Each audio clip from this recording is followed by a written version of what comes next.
야, 모두가 주인인 나라와 한 사람만 주인인 나라의 차이. 이게 기본적으로 저희가 이제 신뢰의 문제인데 네. 짧게 설명을 드리면 노사 갈등이 많이 일어나지 않습니까? 그렇죠. 어느 기업에서나. 네네, 그럼요. 노사 갈등의 원인은 서로 이익을 더 가져가려고 하는 싸움이 아닐까라고 네, 생각을 하는 그럼요. 거거든요. 네.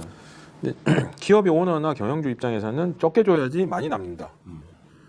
직원들 입장에서는 많이 벌었으니까 많이 달라. 이런 논리로 싸움을 하잖아요. 네. 근데 이게 일방의 싸움이 이 싸움이라는 게 결국은 그러니까 수익이 많이 나는 거를 내년을 위해서 우리가 유보를 해야 됩니다. 네. 경영상으로. 그런 얘기를 노동조합도 직원도 충분히 공감할 수 있거든요. 합리적인 설명이라면. 네네. 인권연대는 정부나 기업의 지원을 사양하고 오로지 시민의 참여로만 운영하는 100% 순도의 민간 인권단체입니다. 국내에 계신 스픽스 구독자 여러분 안녕하세요. 오창익입니다. 어려운 사람도 많고 어려운 곳도 많습니다. 어쩌면 어려움은 변수가 아니라 상수처럼 보이기도 합니다. 고용이 불안정하고 많은 분야에서 불확실성이 커지고 있기 때문이기도 합니다. 하긴 현직 대통령이 직접 내란을 일으키는 세상이니 별의별 일이 다 벌어지는 게 어쩌면 당연할 수도 있습니다. 한 회사가 어려움에 처했습니다. 매각만이 정답처럼 보였습니다. 위기를 넘어서기 위한 일반적인 방법이지만 매각은 자칫하면 집단 해고를 비롯해 많은 아픔을 남기기도 합니다. 회사 매각에서 가장 취약한 부분은 바로 노동자들입니다. 갑자기 회사에서 쫓겨날 수도 있기 때문입니다. 이럴 때 어떻게 하면 좋을까요? 놀라운 답을 찾은 분들이 있어서 이 자리에 모셨습니다. 답답한 속을 시원하게 풀어드리는 오터뷰. 할 말 있는 분들과 만나 속 시원하게 이야기라도 나눠보자는 프로그램 오터뷰. 오늘은 직원들이 회사를 산 이야기를 나눠보도록 하겠습니다. 스튜디오에 세 분 모셨는데요. 한 분씩 소개해드리겠습니다. 김영수 한국종합기술홀딩스 대표십니다. 어서 오십시오. 안녕하세요. 네, 자세한 소개는 좀 이따. 네. 김영수 대표님. 최용준 한국종합기술 출자임원협의회 주주가치위원장. 이름이 기네요. 그리고 한국종합기술의 사내이사이시기도 합니다. 최용준 이사님 모셨습니다. 네, 반갑습니다. 어서 오십시오. 네. 그리고요, 제 옆에 책이 있는데 이따가 화면으로도 잘 보여드릴게요. 직원들이 회사를 샀다. 저는 오늘 인터뷰를 하게 된 계기가 이 책을 제가 만나면서인데 우리 구독자 여러분들께도 권해드리고요. 그 책을 만드신 분입니다. 한대웅 작가님 오셨습니다. 네, 어서 안녕하세요. 오십시오. 네. 출판사도 경영하고 네. 계시다고요? 이 책도 그 출판사에서? 네, 그렇습니다. 출판사 이름이? 마이 라이프입니다. 네. 언제 만드셨어요? 사실은 제가 작년부터 본격적으로 하고 있습니다. 그 전까지는 제가 출판인으로서 네. 서울출판예비학교에서 학생들을 가르쳤었는데요. 출판인의 선생님. 네. 근데 이제 올해부터 정말 뜻한 바 있어 제가 본격적으로 출판사를 또 시작하게 되었고요. 가르치는 일하고 실제 경영은 어떻습니까? 경영이라는 건 또 다른 세계더라고요. 요새 출판이 어렵다는 얘기들 많이 하잖아요. 네네. 네. 이 책은 좀 나갔습니까? 이 책은 그래도 이제 여러 미디어에서 좀 많이 소개가 돼서 네네. 그래도 꽤 나왔습니다. 이게 뭐 완전 베스트셀러다 이런 건 아닌데 네네. 저희 판매량을 이제 주변에 말해보면 네. 요즘같이 안 팔리는 안 팔리는 시절에 그 정도면 충분하다 선방했다. 오늘 방송 이후에 좀 더 나갈 겁니다. 네, 우리 기대하고 구독자들이 많이 사줄 거고요. 네. 많이 부족합니다. 네, 아니 그러니까 어떤 내용을 담고 있느냐가 되게 중요한 것 같아요. 네네네. 책의 핵심은 네. 그야말로 콘텐츠인 거예요. 네, 그렇습니다. 네. 네. 출판하시는 분 오랜만에 만나서 반갑게 인사 나눴고요. 김영수 대표님, 그러니까 처음에 회사를 매각한다고 했을 때 그때 노조위원장이셨대요. 네, 그렇습니다. 그런데 하여튼 매각을 이제 주도해서 그 회사의 대표가 되셨고, 우리 최용준 이사님은 당시에 노조 사무국장. 네, 맞습니다. 그 합이 여태까지 온 겁니다. 그래서 하나하나. 그러니까 노동조합이 또는 노동자들이 그 회사를 인수하게 된 거죠. 네, 정확한 말씀입니다. 네네. 그럼 하나하나 짚어보도록 하겠습니다. 일단 한국종합기술은 어떤 회사인가요? 누가 말씀해 주셔도 좋은데. 네, 한국종합기술은 63년도에 정부가 주도로 해서 공공기관 형식으로 일종 생겼습니다. 공기업 같은 거군요. 예, 공기업으로 63년이면 시작했습니다. 60년 넘는 전통 있는 회사네요. 그렇습니다. 네. 오래됐죠. 그랬다가 이제 94년도에 민영화 바람이 일었을 때 네. 한진그룹으로 민영화 한진은 저 대한항공하는 한진이요? 네, 그 당시에는 이제 같은 한진그룹 소속이었고요. 네. 그러다가 이제 한진그룹이 네 아들로 분리가 되거든요. 네네. 이 대한항공 그룹이 하나가 있고 조양호가 있고. 한진중공업 그룹이 있고 아, 한진해운 그룹이 있고 네네. 메리츠 화재 그룹 이렇게 네 가지 그룹으로 분리가 될 때 네. 이제 저희가 건설 아들이 4명이었나요? 그렇습니다. 아. 엔지니어링이라서 한진중공업 그룹으로 이제 속하게 되었고요. 네. 그 다음에 2017년도에 직원들이 주인이 되는 회사로 바뀌게 됐습니다. 그러면 한진중공업이 한국종합기술을 매각하려고 했던 거네요? 그렇습니다. 매각 이유는 뭡니까? 왜 팔려고 그랬죠? 당시 이제 수빅조선소라는 조선소를 이제 2007년쯤에 이제 조선업계가 상당히 화랑이었거든요. 네네. 그때 당시 이제 국외로 진출을 하려고 어. 필리핀에 이제 수빅만의 조선소를 건설을 하게 됩니다. 이제 그때 이제 화랑이었던 시대와 다르게 이제 중공대 시점에는 또 조선이 다시 좀 쇠퇴하는 시기로 몰락을 하면서 그때 당시에 이제 상당한 자본을 들여서 조선소를 건립을 했는데 이제 그 자본들 때문에 그 이제 부채가 이제 좀 다시 화살로 돌아오다 보니까 그룹사가 전반적으로 상당히 좀 위기에 처해졌고 그때 이제 한진중공업 홀딩스에서 소유하고 있던 뭐 하코라든지 한국종합기술개발공사였거든요. 저희 네네. 회사가 예전에는 그리고 이제 한진중공업 되면서 한국종합기술로 이제 이름이 좀 간단하게 이제 짧아졌는데 그때 이제 자회사들을 매각하면서 그 자본을 좀 기본적으로는 네, 이제 부채를- 한진중공업의 경영상 판단에 미스가 있었고 그것 때문에 유동성 위기가 좀 있고 그러니까 만만한 자회사들을 매각하면서 위기를 풀어가려고 했던 이건 사실 되게 일반적인 매각 방식이고 일반적인 스토리이네요.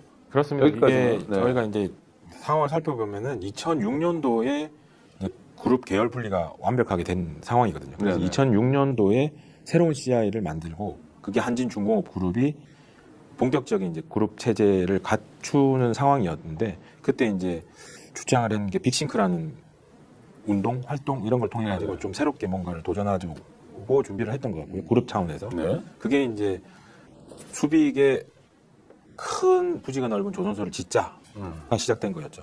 그때 이제 많은 돈을 투자를 해서 이제 추진을 했고 당연히 우리 회사가 설계를 담당하는 회사니까 네. 우리가 설계를 하고 한진중공업이 직접 시공을 하는 이런 구조로 이제 조선소를 지었는데 그때 다 짓고 나서 리만 사태가 터지면서 세계 경제 위기가 왔죠. 그래서 그 부채가 계속 커지고 가지고 있던 뭐 이런 자산을 팔아서 이제 부채를 되게 갖고 있는 상황이었는데 그게 녹록지가 않았던 것 같고요. 그래서 산업은행이 그 당시에 대주단의 대표였던 네. 것 같고요.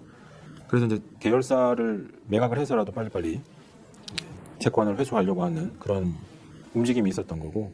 그래서 그룹 사실은 지금 보시면 아시겠지만 한진중공업도 이제 팔려간 거죠. 네네. 그래서 HCA 중공업이 된 거고 네. 그 계열사 중에서 우리 회사가 제일 첫 번째로 매각이 되었다라고 보시면 될 것 같습니다. 하여튼 그런 거는 이제 조씨성 가진 분의 네. 경영상 판단이었는데 그 판단의 결과는 이제 매각으로 간 거고요. 그럼 지금 말씀해 주신 것처럼 종합기술은 설계하는 회사입니까? 네, 건설 엔지니어링 업체로서요. 네. 설계, 건설 사업 관리, 예전으로 말하는 감리라고 표현하죠. 네네네. 그다음에 시공, 어. EPC 이런 것들을 이제 하고 있는 회사입니다. 여기 회사가 지하철 1호선하고 한강종합개발, 경부고속도로가 다 이 회사의 어떤 설계 작품들이죠. 그렇겠네요. 처음에 국가 공기업으로 아까 네, 그 맞습니다. 회사 이름 자체가 공사였으니까요. 네, 그렇습니다. 야, 어마어마한 역사와 전통을 자랑하는 또 실적도 있는 네. 회사인데 하여튼 매각 위기에 처했고요. 그럼 매각됐을 때의 스코어랄까 한번 궁금한데 네. 그 직원은 몇 분 계셨어요 그때? 2017년에 17년 당시에 저희가 1,100명 정도 1,100명. 예, 직원이요. 근데 매출은 어느 정도? 그때가 한 1,900억, 800억 정도. 그럼 기업 자체로는 그 문제가 없는 거였잖아요. 한국 종합 그런 거죠. 종합기술 자체는. 네. 상사 이래로 한 번도 적자를 기록하지 않았고 와 그래요? 꾸준히 흑자를 내고 있던 기업이었습니다. 창사 이래 한 번도 적자를 기록한 적이 없는 거는 공기업이어서 가능했던 거겠죠. 물량을 처음에 안정적으로 확보해서. 아니, 처음에는 적자를 봐야 되잖아요. 그렇죠. 와 어마어마해요. 저희도 뭐 늦게 들어온 거니까. 네네네. 근데 예전에 아무튼 모든 사업은 여기서 왔다가 다른 데로 주는 구조일 수도 있었다고 하더라고요. 네. 일단 우선적인 선택권을 부여를 했던 아. 공기업 시절에는. 네네. 그렇죠. 그래서 민영화가 되면서 이제 경쟁 시장이 되니 어. 조금 경쟁력이 떨어졌던 시기도 있었어요. 네네. 그러다가 이제 차츰 정상적인 회복을 하고 잘 운영이 되고 있던 회사였습니다. 그러나 한 번도 적자를 본 적은 없을 정도로 우량 기업이었고. 그렇게 저희도 듣고 네, 알고 네. 있었습니다. 네. 아니 그리고 당시에 이제 직원들이셨고 노조위원장, 아니, 그럼요. 또 사무국장이셨으니까 경영 상태는 늘 보고 계셨을 거 아니에요, 네, 네. 그렇죠? 맞습니다. 좋습니다. 그러면 뭐 팔려는 데는 정확히 있고 사는 거는 뭐 살려는 데는 꽤 있었겠네요. 우량 기업이 그러면. 그렇죠. 저희가 어쨌든 좀 안타까웠던 거는 이게 회사를 대주주 입장에서는 매각을 해야 되는 상황이 왔어요. 네. 그러면 충분히 같이 이렇게 일궈냈던 직원들에게 물어볼 수 있지 않나. 저는 그런 생각을 했거든요. 인간적인 도리라도. 야, 이게 여러 가지 상황이 어려워서 우리가 이제 결국은 매각을 해야 되는데 네네. 내가 주인은 바뀌어야 되는데 너희들이 한번 해볼래? 라고 물어볼 수도 있지 않나. 저는 그렇게 생각을 하거든요. 그렇게 물어보는 재벌 통수가 있나요? 역사적으로?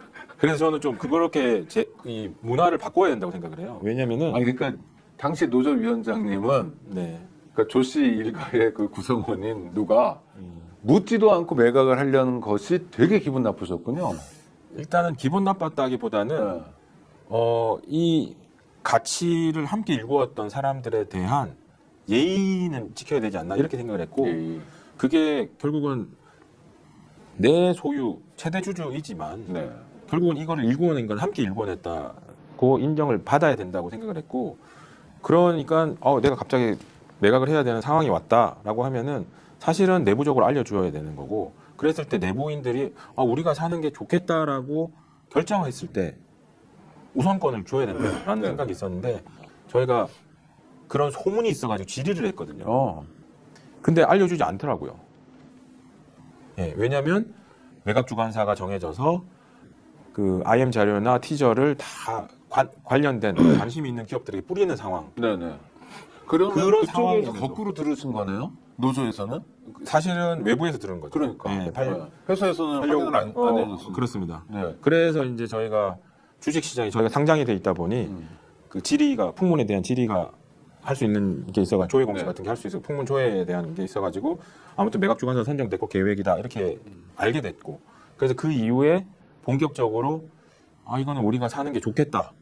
물론 그 전에 마음적인 준비나 계획은 하고 있었지만 본격적으로 좀 두들기기 위해서 이렇게 그룹을 찾아가고 그런 과정이 있었고 아니 근데 전 이해가 안 되는 게 죄송합니다만 네네네. 당사자들은 되게 자연스러운 과정인지 모르지만 내가 다니는 회사가 매각되는데 내가 노동조합에서 일하고 있어요. 그러면 노동자들의 고용승계나 뭐 이런 문제 가지고 이제 싸우거나 또는 매각 자체를 반대하거나 이런 거지. 그냥 이거 회사를 같이 만들어 왔는데 기분 나쁘다. 그럴 수는 있어요. 거기까지도 다 일반적일 수 있는데 네. 매각하려는 회사를 우리가 사야 되겠다는 생각은 제가 봤을 때 그냥 자연스럽지 않고 죄송합니다. 약간 점프한 느낌이에요. 사실은 결과적으로 굉장히 놀라운데 그런 생각을 처음부터 하셨어요? 저희가 와. 이제 2013년부터 그 노조 위원장 사무국장을 함께 해왔거든요. 그리고 이제 2016년에 재선을 하게 됩니다. 네, 그 전부터 이제 사실은 이제 그룹의 위기설이 좀 회사 내부적으로 좀 돌았었고, 네. 그때 이제 재선을 할 때 제가 기억하기로 김영수 당시 위원장님이 공약을 모그룹의 매각 위기로부터 회사를 구하겠다. 오. 네, 그런 좀 슬로건을 걸고 재선에 성공을 했거든요. 준비를 하셨군요. 예, 예. 그러면 예, 왜냐면 그래서 충분히- 한진중공업이 돌아가는 걸 보니까 예. 야 쟤들 사고 치고 있는데 저거 반드시 우리한테 폭탄 돌릴 텐데. 네, 맞습니다. 네, 그런 생각을 가지고 사실 저하고는 그런 얘기를 공유를 하진 않았는데 그래요? 아니, 머릿속으로 상당히 본인은 예, 공유 안 머리- 했다고 하는 예, 당시에 머릿속으로는 좀 그런 부분을 좀 염두에 두고 있지 않았나. 그러셨어요? 좀 그런 네. 생각이 듭니다. 착각하고 계실 수 있는데 그래요?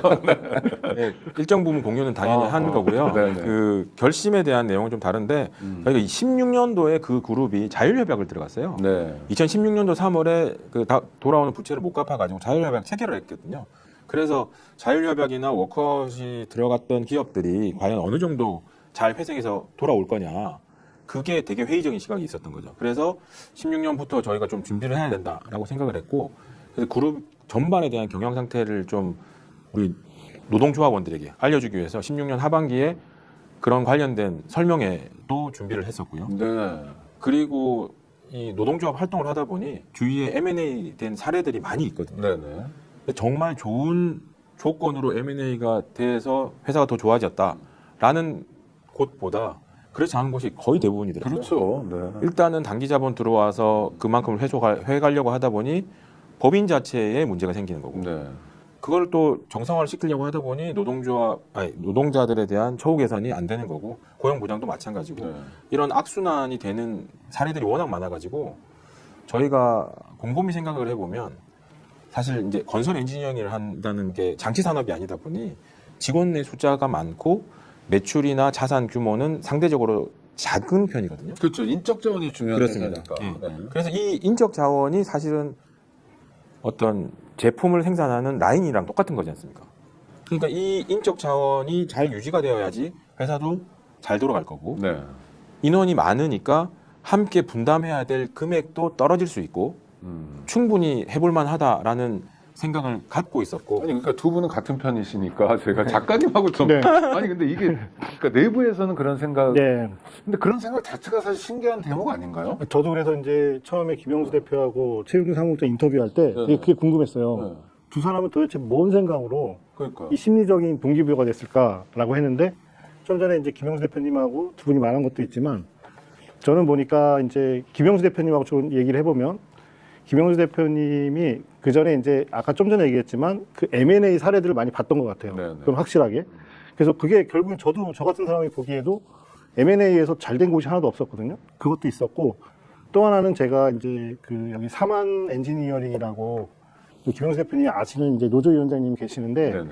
사만 엔지니어링이 요런 사례, 요런 이제 그 비슷한 사례가 있었어요. 그때 이제 사만 엔지니어링에서 기업 종업원 인수를 추진했었는데 그분은 이제 실패하셨어요. 네네. 실패하셨는데 나중에 이 책이 나온 다음에 저한테 이제 메시지를 보냈는데 되게 기분 좋아하시더라고요. 그러니까. 아 나는 실패했지만 예, 당신들은 성공했어. 네, 그러니까 어떻게 보면 김영수 고맙다, 대표님하고 좋다. 최용준 사무국장님은 그 후배들이죠. 네. 노조라고 하는 측면에서. 네네네. 그러니까 그런 것들이 어떻게 보면 제 생각에는 두 분한테 영향력을 끼치지 않았을까. 그때 이제 두 분이 또 그 구태신 위원장이라고 그 사만 엔지니어링 맞죠? 네. 구태신 위원장님하고 여러 가지 얘기를 많이 했다고 하더라고요. 그 추진할 때. 아 그래도 네. 그런 발상 자체가 하여튼 신기하고요. 근데 이제 상상은 할 수 있어요. 누구나 뭐 평생의 마음이잖아요. 맞습니다. 그리고 뭐 노동자들이 자주적으로 뭐 네. 경영을 하는 모델이 뭐 지구상에 하나밖에 없었던 것도 아니고 그러니까 그건 뭐 가능하다 쳐도 아니, 매각은 저쪽이 매각 우리 쪽은 매수인데 이게 돈이 있어야 되잖아요. 맞습니다. 그 돈은 어떻게 마련해요? 그래서 이제 일단 저희가 그룹사에 이제 매각 담당하고 협의를 네. 좀 했어요. 어. 처음에는 그 ESOP 우리 사주 조합을 활용한 인수를 할 수 있는 방법이 차입형 ESOP라는 뭐 이런 네, 제도가 네. 있어가지고 직원들이 돈을 일정 부분을 한 400억 정도를 마련을 할 계획이다. 200억 정도는 차입형 ESOP를 통해 가지고 600억 정도를 마련을 해서 우리가 회사를 사고자 한다라고 먼저 제안을 했죠. 네네. 돌아온 답변은 공개 매각 시장이 오픈이 됐으니 네. 말리지는 않겠고 뭐 이거를 제한할 수는 없으니까 네, 들어오려면 들어와라. 아. 이렇게 얘기를 네. 통보를 했죠. 어. 그래서 결국은 이제 첫 번째는 자금이 필요한 거죠. 그렇죠. 근데 우리는 자금이 필요하다는 거는 직원들의 참여로 이루어지는 거니까 세 가지 방법 트랙으로 이제 활용을 했는데 첫 번째는 직원들의 참여를 유도하기 위한 설명회와 네네. 자료 준비를 첫 번째 한 거고 그다음 두 번째는 그 자금도 부족할 수도 있고 직원들이 현금을 다 갖고 있는 게 아니니까 네네. 어떠한 대출 구조를 알선을 해줘야 되는 방법까지를 만들어줘야 되니까 네네. 그거를 금융시장을 통해 가지고 어떻게 저희가 자금을 조달할 수 있을 건지에 대한 방법 한 가지 그다음에 한 가지 더는 이게 결국은 매각시장에서 최고가를 원하는 게 아니고 평가에 의한 점수에 의해서 이제 우선 협상자가 결정이 되다 보니 네. 사회적인 인식을 어떻게든 종업원들이 주인이 될 수 있는 구조. 그랬을 때도 할 수 있다라는 분위기를 어떻게 만들어 갈까를 통해 가지고 그런 방식의 접근 이렇게 세 가지 방식으로 접근을 했고 기본적으로 직원들이 저도 마찬가지고 다들 돈이 없는 상황이지 않습니까? 네. 그래서 일단 대출 구조를 좀 만들어 봤죠. 그 당시에. 아니 근데 자 그러면 하여튼 결론은 직원들이 격출을 한 거잖아요. 그렇습니다. 돈을 낸 거잖아요. 네. 인당 얼마씩 냈습니까? 인당 저희가 최고 금액을 5천만 원으로 그 아. 상한을 정하고 네. 예, 5천을 평균적- 기준으로 했고요. 그럼 평균적으로는 얼마 내신 거예요? 예, 평균 거의 5천만 원으로. 5천만 원? 예. 아니 근데 그러니까 다 그냥 뭐 그 회사가 얼마나 월급을 많이 주는 회사인지 모르겠으나 그냥 일반적인 노동자들이 쓰잖아요. 그리고 이게 종합 교수니까 주로 이과생들 아닙니까? 맞습니다. 공대 뭐 이런 네, 분들이실 네, 텐데 하여튼 그렇더라도 월급쟁이가 갑자기 5천만 원을 만들어 낸다는 건 쉽지 않은 일 같은데요. 그리고 우리가 무슨 5천만 원 정도 여유가 있으면 그 부동산에 갖다 넣지 그렇잖아요. 정말 쉽지 않은 일이에요. 네. 어떻게 가능해요 이게? 그게 이제 그런 사례들에 대한 설명이 충분히 가능했고요. 일단 보시면 아시겠지만 오랫동안 장기 근속을 하고 좋은 회사에서 네. 터를 이루고 뭐 정년을 잘 지켜가자. 그런 목표 속에서 5천만 원이라는 돈이 그러면 어느 정도의 가치가 있을까?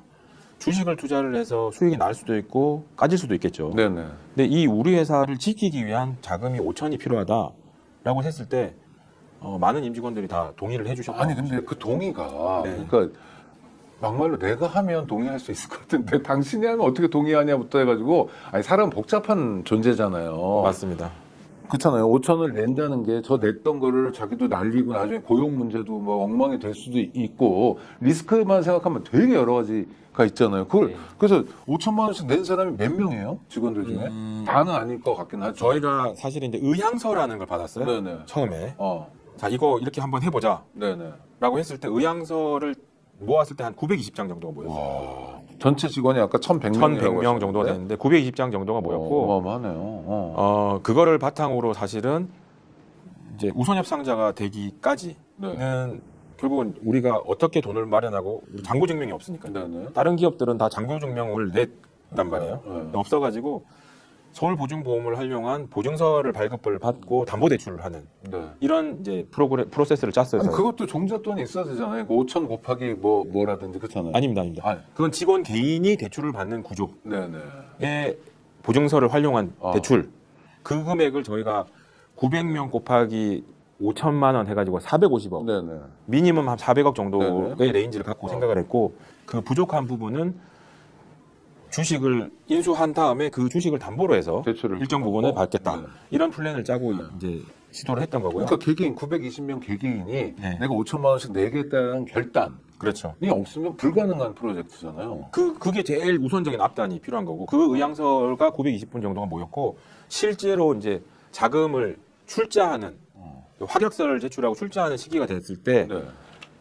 말씀하신 대로 여러 가지 개인의 여건과 상황이 달라져 가지고 한 830분 정도가 와, 그래도 참여하게 됐습니다. 그래도 어마어마한데 전체 직원 1,100명 중에 920명이 의향서를 냈고 그 중에 실제 돈을 낸 사람 830명. 네. 830명한테 5천만 원을 거둔 사람은 대한민국에 없을 것 같은데 박원순 변호사가 옛날에 시민보험 같은 거 두 잘한다고 분이 아마 그러니까 계신 것 그거 그랬는데 아니 한 명 두 명도 어려울 것 같은데요. 네네. 와, 나 진짜 약간 박수 치고 싶다.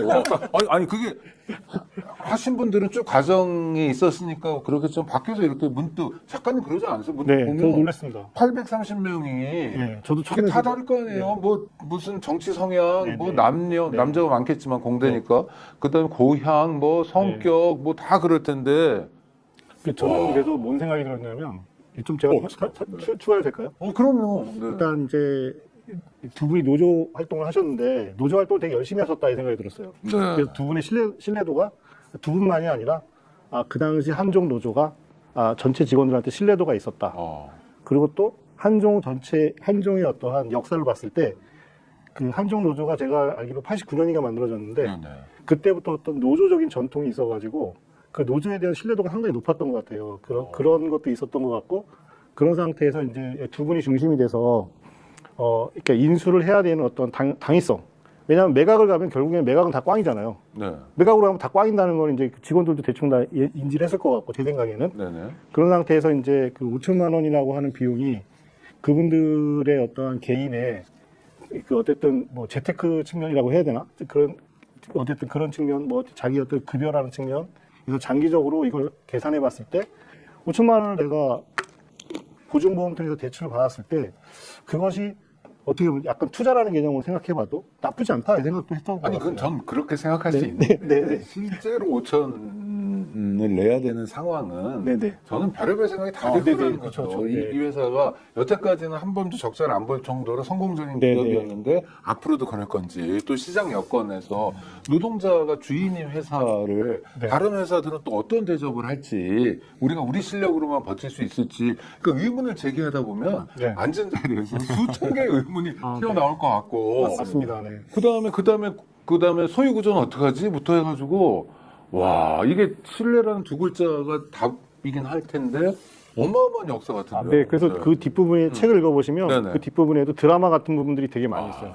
반전의 반전 같은 것들이 계속 있습니다. 책을 읽어보시면 그렇죠. 우리 1시간짜리 인터뷰로는 안 나오는데 책을 읽어보시면 답을 지 선생님께서 궁금해하시는 반전들이 네, 있습니다. 그러니까. 그때 당시 뭐 그 노동조합에 대한 신뢰의 밑바탕은 저희가 이제 노동조합 가입 제도가 오픈샵으로 운영이 되고 네네. 그 당시만 해도 차장까지 가입 그 범위가 제한이 돼 있었는데 100%의 가입률을 자랑을 하고 있는 노동조합이었습니다. 예.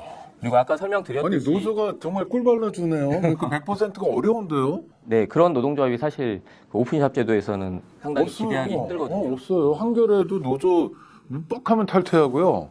뭐 하여튼 노조 위원장이 내 마음에 안 든다 보면 누가 뽑힌 사람이 그럼 쫙 빠져나가고 그러거든요. 100%는 좀 오바고요. 네네. 거의 100%. 90 몇 프로 될 겁니다. 그러니까 얼마나 네, 많아요. 저희가 차장이었다가 어. 그 다음에 이제 부장으로 확대가 네, 됐을 네. 때 이제 조금 가입률이 떨어지긴 했는데 차장 때까지는 100%였고 네네. 아까 이제 그런 자금에 대한 그 불안감이 충분히 직원들이 있었을 텐데 그걸 좀 사실 고민을 많이 했겠지만 사실 그래도 과감하게 좀 출자를 했던 이유 중에 하나는 아까 말씀드렸듯이 그 당시 M&A 기업들에 대한 좀 불안감 네. 그리고 당시에 이제 가장 유력하게 그 참여했던 업체가 이제 호반건설이었거든요. 네, 네. 인수를 하려고. 네. 근데 호반건설 자체가 저희 한국종합기술보다 실제 급여 수준도 낮고 복지도 상당히 좀 낮은 기업이었기 때문에 오히려 더 직원들을 설득하는 데 도움이 되지 않았나. 예, 그런 호반이 서울신문 인수하고 나서 예. 서울신문 기자들 중에서 60명 정도가 퇴사했습니다. 특히 그 젊은 기자들일수록 그러니까 나이 많은 기자들은 퇴사를 해도 받아주지를 않아가지고 완전히 난파선이 됐어요. 그러니까 인수했을 때 문제가 사실 그런 게 있거든요. 그리고 호반이 그 다음에 한 게 뭐냐면 프레스센터가 절반이 서울신문 거거든요. 네. 거기에 이제 호반으로 다 채우고 서울신문은 저 어디지 선바위역인가 거기다 갖다 놨어요.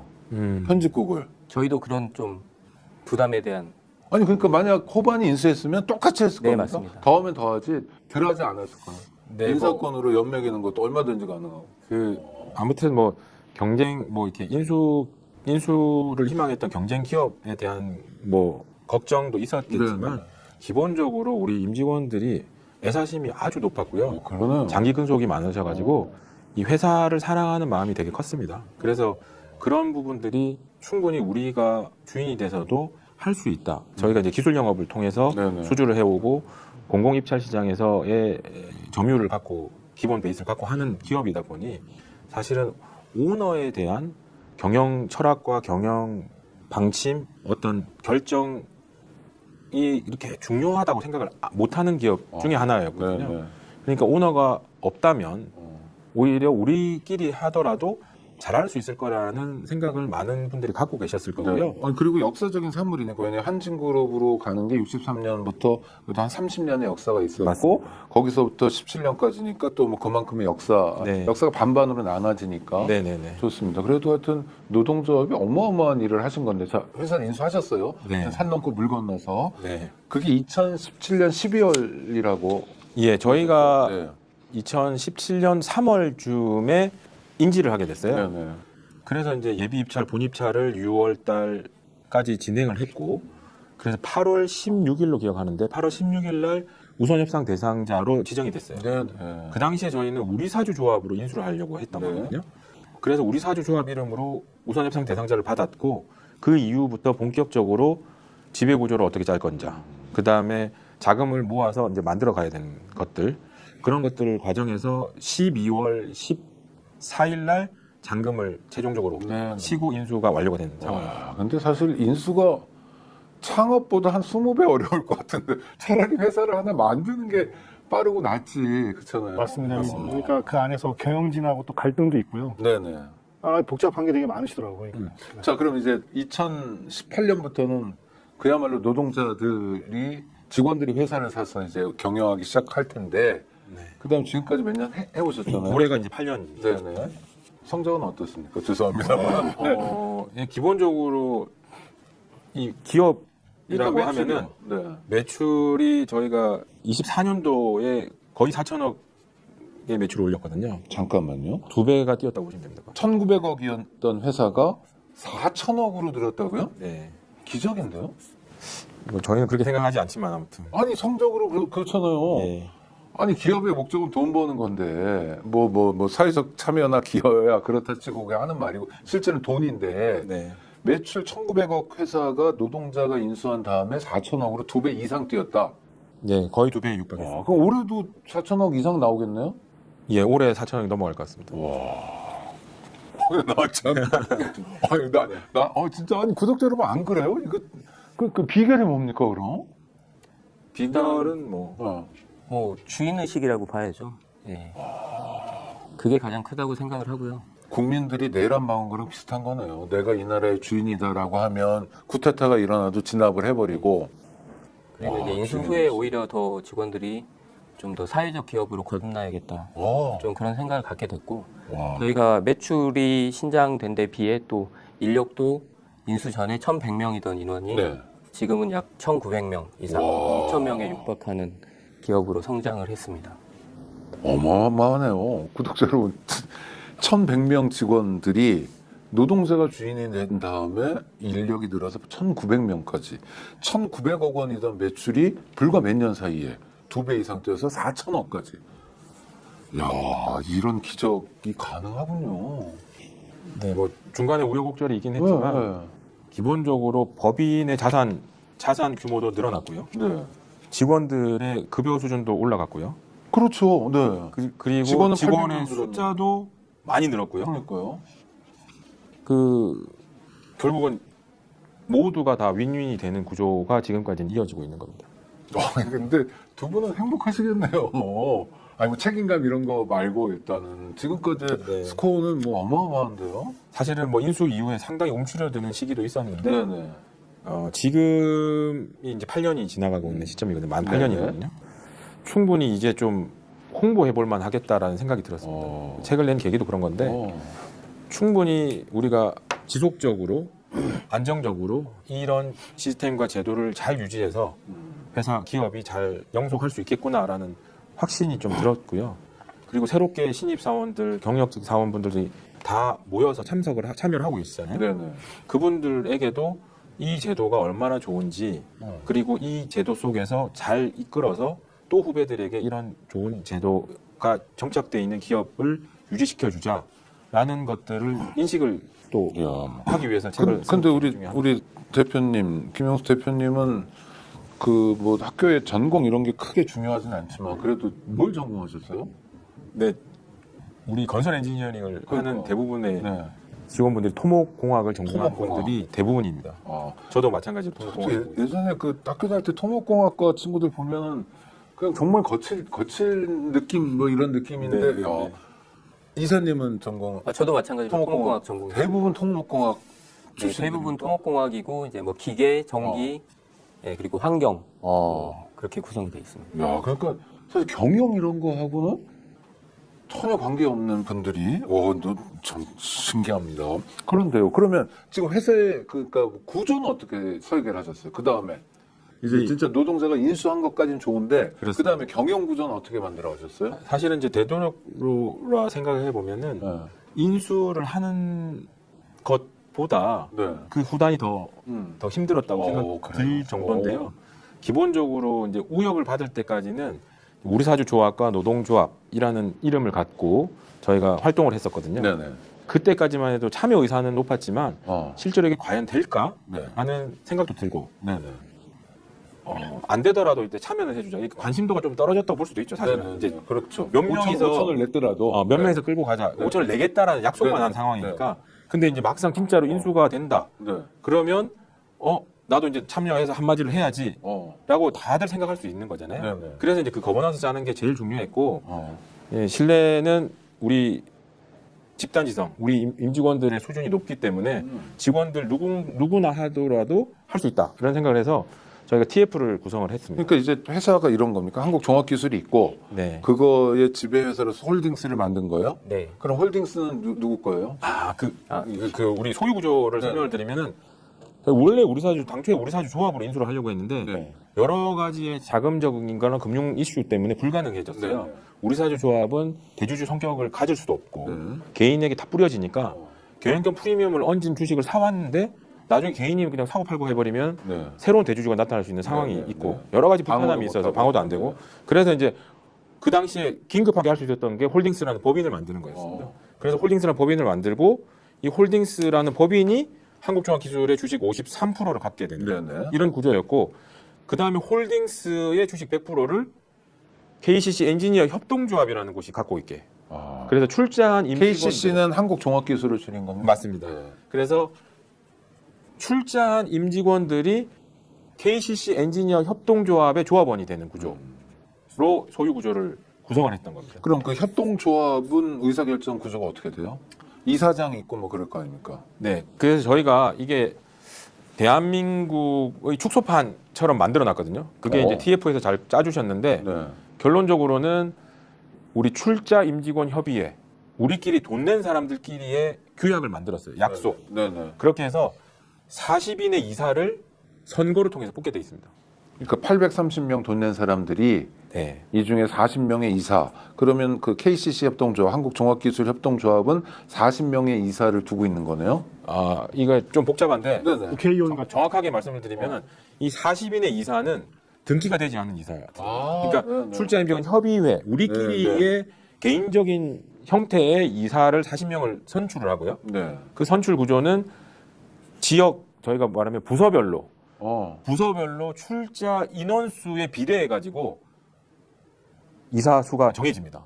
이게 우리 지역 국회의원 뽑듯이. 네. 그래서 기존 출자자 수가 부족하면은 연합 부서를 만들어서 거기서 이사를 선발하게 돼 있고요. 그러니까 1인 1표로 무조건 1인 해서, 1표죠. 네, 해서 40명의 이사를 만들고. 자, 40명의 이사가 네. 만들어지고 이 사람들은요, 이제.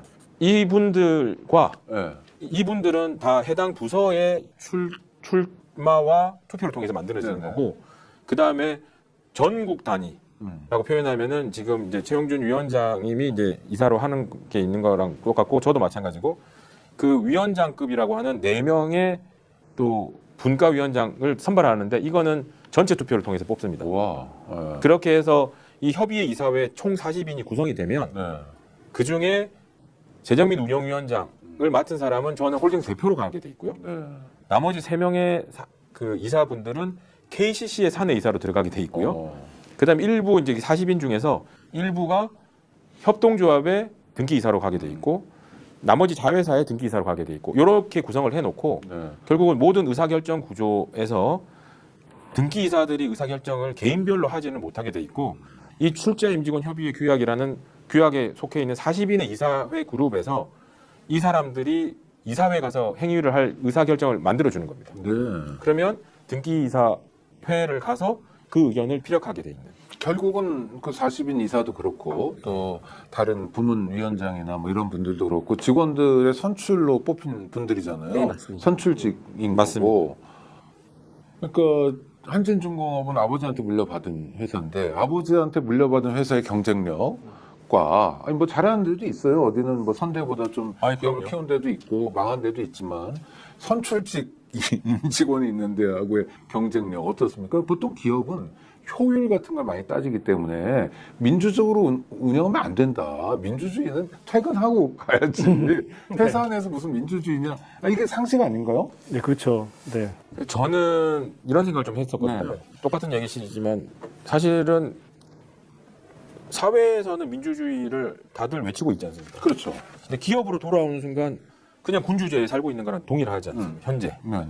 근데 저희는 이 기업에서도 충분히 민주주의가 통한다라는 생각이 있었고 그래서 저희가 돈을 받을 때 출자를 받을 때 부족하더라도 인당 5천만 원씩 내기로 결정을 한 거였거든요. 그러니까 더 많이 내고 싶은 분들이 당연히 계셨고 네네. 돈이 있으신 분들은 내기 어려운 분들도 계셨던 네네. 건데 결국은 자본주의는 주식을 많이 가지고 있는 사람이 대주주가 되는 네. 형태이지 않습니까? 그래서 직원들이 인수를 했다고 해서 몇 년이 흐르고 나면 그 직원들 속에서 대주주가 발생을 하고 그분이 그냥 영속적으로 가는 구조인 기업들도 꽤 있다고 그렇죠. 하더라고요. 그래서 저희는 처음부터 설정을 5천을 다 내고 1인 1표를 행사하는 동등한 구조로 짜보자라고 결정을 했던 거고 그게 지금 민주주의로 구현이 됐고 그래서 말씀드린 대로 홀딩스 대표나 한국종합기술의 대표도 그 출자자들 중에서 동등하게 1인 1표를 통해서 대표를 선출하거든요. 네.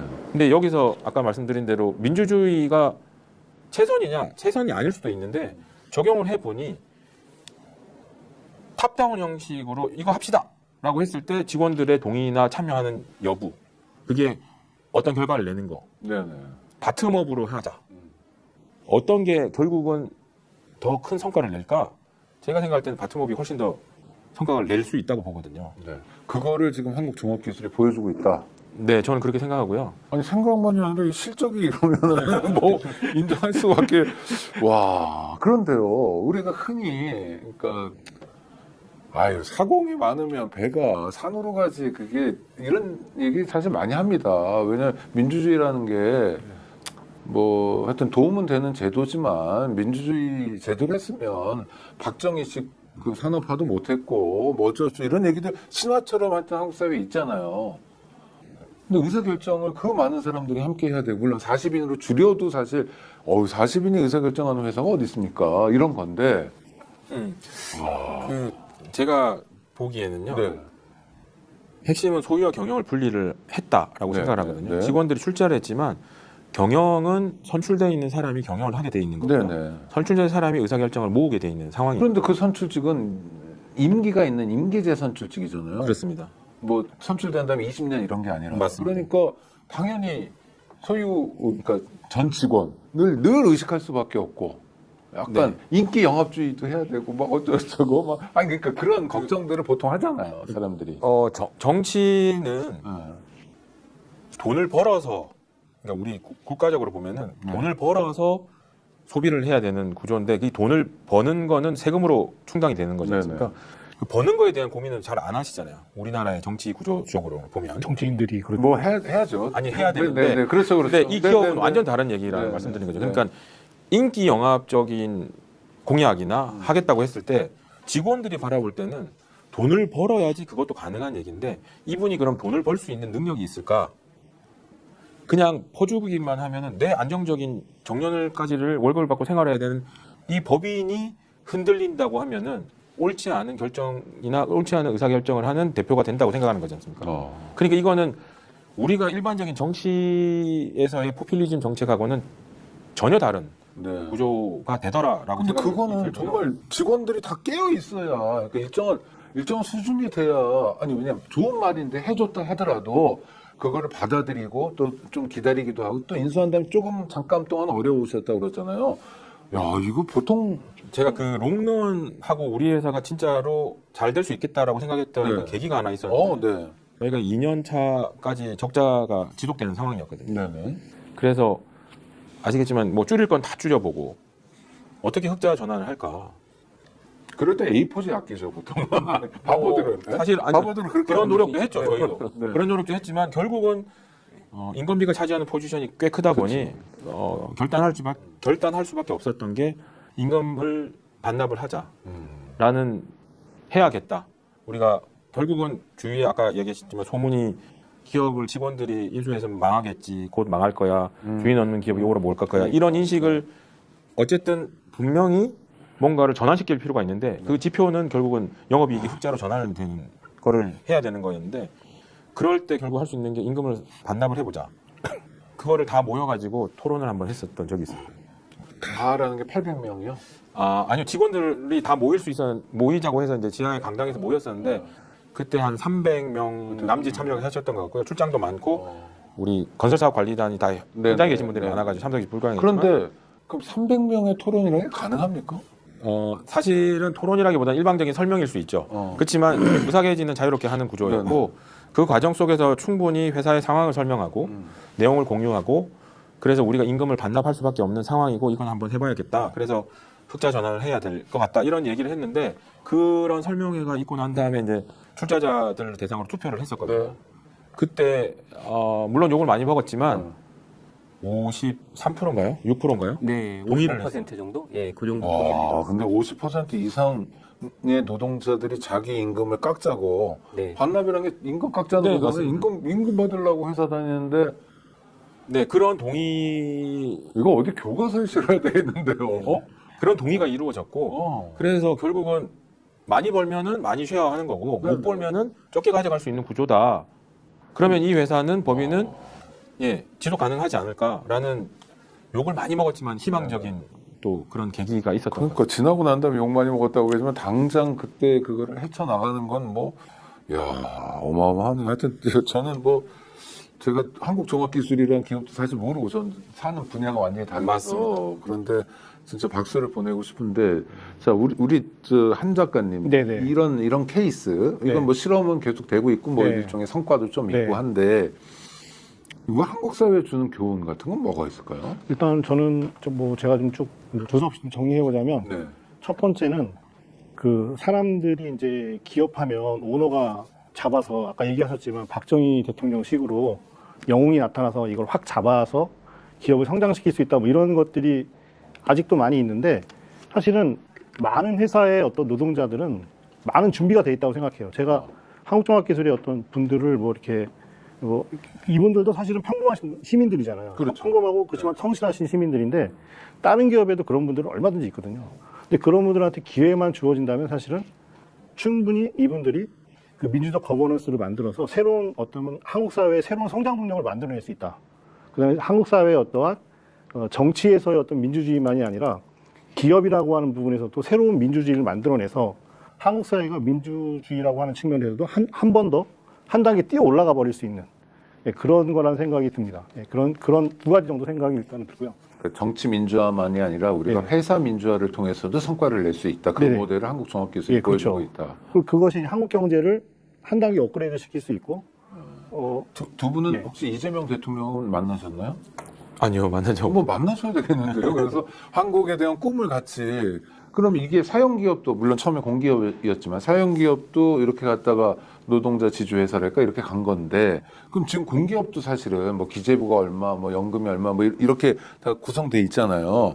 그렇지만 한국종합기술 같은 모델로 운영하는 공기업은 존재하지 않는 거 아닙니까? 그렇죠, 없죠.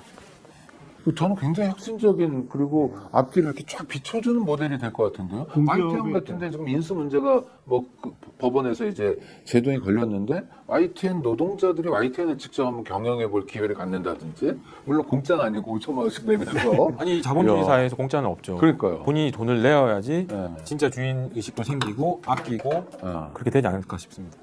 야, 모두가 주인인 나라와 한 사람만 주인인 나라의 차이. 그러니까 기본적으로 저희가 이제 신뢰의 문제인데 네, 짧게 설명을 드리면 노사 갈등이 많이 일어나지 않습니까? 그렇죠. 어느 기업에서나. 네, 네, 그럼요. 노사 갈등의 원인은 서로 이익을 더 가져가려고 하는 싸움이 아닐까라고 네, 생각을 하는 그럼요. 거거든요. 네. 기업의 오너나 경영주 입장에서는 적게 줘야지 많이 남는다. 직원들 입장에서는 많이 벌었으니까 많이 달라. 이런 논리로 싸움을 하잖아요. 네. 근데 이게 일방의 싸움이 이 싸움이라는 게 결국은 그러니까 수익이 많이 나는 거를 내년을 위해서 우리가 유보를 해야 됩니다. 네. 경영상으로. 그런 얘기를 노동조합도 직원들도 충분히 공감할 수 있거든요. 합리적인 설명이라면. 근데 사실이라면. 그 불신이 뭐냐? 그거보다는 당신들이 가져가는 돈이 더 많잖아라는 말만 그렇게 하고. 그런 거에 대한 핵심이 있는 거지 않습니까? 네네. 그래서 저희가 결국은 직원이면서 주주가 돼버리니까 급여로 가져가나 성과로 가져가나 사실은 본인 월급 플러스 알파 똑같은 개념이거든요. 네, 네. 법인을 생각할 수밖에 없게 된다는 말씀을 드리는 거죠. 그러니까 아까 말씀드린 대로 그런 구조, 이런 구조가 된다고 하면은 직원들이 급여를 많이 높여서 가져가서 법인이 위기가 오는 구조, 당연히 오랫동안 근속을 해야 되니까 동의하지 않는 거죠. 네. 월급을 많이 올려 가지고 가지 않으려고 할 수도 있다는 말씀을 드리는 거예요. 그런 합의점이 아주 원활하게 만들어질 수 있다라고 생각합니다. 야, 회사 다니면서 민주주의를 공부하고 민주주의를 실현하고 구현하는 역할까지도 하시는데 우리 최용준 이사님 네. 이제 마무리 시간인데 네. 네, 우리 구독자들하고 인사도 나눠주시고 또 한국 사회 평소에 하고 싶었던 말씀이 있으면 해주셔도 좋고요. 일단 오늘이 상당히 뜻깊은 날인 것 같습니다. 네. 비상계엄 1주년 네네 막 어쨌거나 지나가고 이제 계엄이 해제된 네. 날이 12월 4일이기 때문에 이런 뜻깊은 날에 또 이런 자리를 갖게 된 걸 영광으로 생각하고요. 뭐 한국 사회도 마찬가지지만 우리 회사도 꾸준히 발전해야 되고 한국도 발전해야 된다고 생각합니다. 네. 그래서 앞으로도 저희 한국종합기술 정말 민주적인 회사로 발돋움하고 그렇게 성장해 나가고 있기 때문에 꾸준히 지켜봐 주시고 꾸준한 관심 가져주시면 감사하겠습니다. 네, 아이고 한국 사회에서 한국 종합기술이 하여튼 여러 가지 그 차관증 같은 거 주셨으면 좋겠고 그걸 이제 세상에 알려주신 우리 한 작가님. 네. 한 말씀 저는 두 가지 정도 아까 이제 이게 한국종합기술이 어떤 의의가 있는가라고 이제 네. 물어보셨는데 아까 말한 두 가지 정도를 못하는 게 좀 있어서. 네, 말씀 주시죠. 그러니까 첫 번째는 그 한국 사회에서 이제 창업 1세대 분들이 이제 은퇴하실 나이가 됐는데, 그렇죠. 예, 근데 그분들께서도 너무 무리하게 뭐 자식들이 뛰어난 분도 계시지만 또 부족한 사람도 있고 또 예술 분야에서 이렇게 잘하는 사람을 또 경영으로 끌고 오면 이것도 좀 문제가 되지 않습니까? 그러니까 이제 그런 측면들이 있으니까 창업 1세대 분들이 만약에 기업을 이제 그만두게 될 때 직원들에게 먼저 한번 물어봐 주시는 것도 좋겠다. 그래서 심각하게 물어봐서 직원들이 인수를 해서 경영할 수 있게 하게 하면 그 창업분도 되게 영광스러울 테고 영광도 되고 자기가 실제로 돈도 더 예, 챙기는 그 거죠. 거죠. 예, 직원들도 더 행복해지고 자식한테 주는 거보다. 예, 자식은 자기 나름의 또 길을 가니까 행복해지는 거가 있다는 생각이 들고요. 이제 그런 것도 보니까 이제 국가에서 조금씩 연구를 하는 것 같긴 하는데 그런 거 측면도 많이 좀 검토해 보시면 좋을 것 같고요. 또 하나는 이게 한국종합기술 같은 모델이 저는 사회 양극화를 막는 방안 중에 하나라고 생각합니다. 네네. 어떤 측면이냐면 일단 매각이라는 것이 이제 대한민국 자본주의 사회에서 흔하게 벌어지는 일인데 네. 사실 대량 해고가 되면 다 그분들이 이제 생활이 어려워지시잖아요. 그리고 국가가 부담해야 될 비용도 예, 국가 비용도 커지고. 근데 그걸 직원들이 인수를 하게 되면 그런 부분을 상당히 막을 수 있다. 그리고 오히려 회사가 그 직원들의 어떤 집단 지성과 민주주의로 더 커질 수 있기 때문에 오히려 국가의 부도 들고 양극화도 막고 이렇게 하는 그런 부분들. 또 그다음에 또 이런 회사들이 커지게 되면은 정년 보장 같은 것도 상대적으로 쉬워지게 되면 그것도 이제 정말 요즘에 그 드라마에 나오는 김 부장 같은 분이 네. 안 생길 수 있는 거죠. 네. 예, 예. 한국종합기술은 정년이 몇 살입니까? 정부 방침에 따라 만 60세고요. 네. 저희가 자체적으로 정년 연장을 논의를 하고 있고 내년에 정년 연장을 하려고 계획하고 있습니다. 그러니까요. 이 정년 연장도 논의할 수 있고 실제로 실행할 수 있는 힘이 노동자들로부터 나오고 그다음 노동자들이 만들어낸 실적으로부터 나오고 우리 김영수 대표님 마무리 한 말씀 해주신다면. 네, 뭐 사실은 전혀 다른 구조의 회사다 보니 주위에서 되게 시기와 질투인지는 모르겠지만 아무튼 되게 어려운 시절이 있었거든요. 이렇게 네. 외톨이 같고 그렇게. 다른 세상에 존재하는 그런 거라서 직원분들도 직원분들이지만 이 세상에 좀 이런 기업들이 몇 개라도 더 생겨나서 네네. 그래서 어떤 연대 의식을 통해서 새로운 좀 경제 모델, 대안 모델이 될 수 있다라는 거를 좀 더 확정하고 확인하고 싶은 네. 그런 욕심이 크고요. 그래서 기꺼이 저희가 시행착오를 많이 겪었던 것들을 그런 분들이 분명히 나타날 거고 그런 기업이 나타날 거라고 생각하거든요. 네. 그런 분들이 하시라도 연락을 주시면은 저희가 지금 갖고 있던 와. 내용과 노하우를 무료 프랜차이즈처럼 와. 다 전달을 드리고 감사합니다. 그런 기업들이 나타나서 네. 함께 할 수 있도록 네. 그런 게 바람이고 자금적인 부족함이 있다. 와. 저희가 지분을 조금 참여를 해주고 와. 잘 되면은 지분을 사가시면 되는 거잖아요. 저희가 인수를 할 때 그게 제일 어려웠던 거거든요. 네네. 공공기관에서 공기업들이나 펀드들이 2대 주주, 3대 주주의 지분을 많이 갖고 있지 않습니까? 네. 우리 같은 회사에 2대 주주, 3대 주주 조금 참여해주면은 직원들의 출자금도 줄어들고 얼마나 편안하겠습니까? 그러니까요. 근데 그게 쉽지 않더라고요. 네네.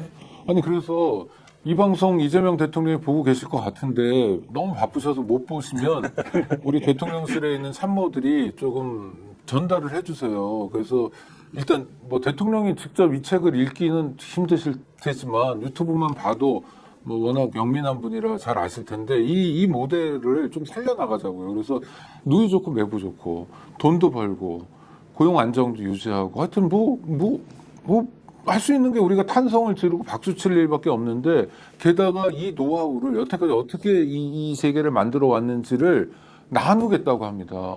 아주 좋은 시간이었고요. 고맙습니다. 진짜 세 분 진짜 그냥 뭐죠? 그냥 저도 애 키우는 아빠로서 네. 아니면 그냥 저도 그냥 생활인으로서 대한민국 국민의 한 사람으로서 나중에 이거 세계적으로도 좀 자랑도 하고 그런 역사들을 하나하나씩 그래서 정년 연장을 또 하게 되면 이게 이렇게 되고 저렇게 되고 와 설레네요. 하여튼 여태까지 정말 이게 그냥 만든 일은 아니고 다 하나하나 불면의 밤 또 탈모 이런 거 없으셨나 보네요. 이가 흔들리고 아니 스트레스 받으면 이 흔들리고 막 그런 얘기 많이 하잖아요. 네. 이런 시간들을 다 온몸으로 겪어오면서 이런 성과를 만들어내셔서 정말 대단하다 말씀드리고요. 이거 마치도록 하겠습니다. 하여튼 아마 이 방송 보고 계시는 이게 새로 시작한 프로그램이라 아주 많이 보진 않지만 구독자 여러분 많이 퍼뜨려 주세요. 그래서 박수 우리가 함께 보내드리고 또 나누고 특히 이 책 직원들이 회사를 샀다를 읽으면서 입문을 해보시기 바랍니다. 매각 때문에 고통받는 노동자들 되게 많은데 또 직장의 내일 때문에 고통받는 노동자들도 많은데 한번 좋은 답을 함께 찾아 나갔으면 좋겠습니다. 지금까지 김영수 대표, 최용준 이사 그리고 한대용 작가님과 함께했습니다. 구독자 여러분 정말 감사합니다. 감사합니다.